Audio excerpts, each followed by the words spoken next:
You said that India is regressive and depressing. So why would you like to come to this country and find true love if you anyway have not really positive feelings about this country? I think you need to do your homework well, because I said Indian society is regressive for women.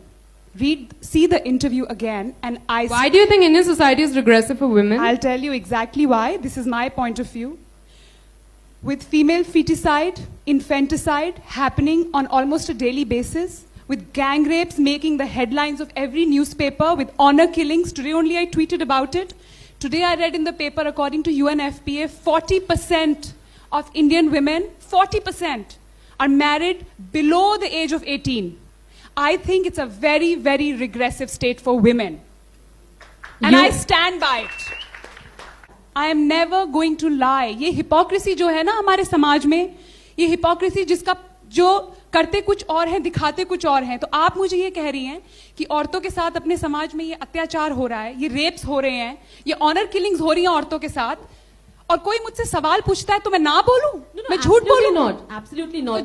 जब एक interviewer मुझसे सवाल पूछ रहा है, what do you have to say about this gang rapes, जो रोज New York Times, Washington Post की हेडलाइन है, CNN की हेडलाइन है, तो मैं क्या बोलूं? मैं झूठ बोलूं? तो आप मुझे क्या कह रही हैं? As a woman I should lie about the state of women that's in our country. So I didn't lie. I said the truth. और प्लीज मैं आप सबसे पूछती हूँ, मैंने क्या गलत बोला अगर सच बोला तो? I really want to know from every woman here. मैंने क्या गलत बोला? औरतों का आज ये हाल हो रहा है, अगर कोई और औरतों की तरह मैं भी चुप रह जाऊं और ये औरतों का हाल होने दूं?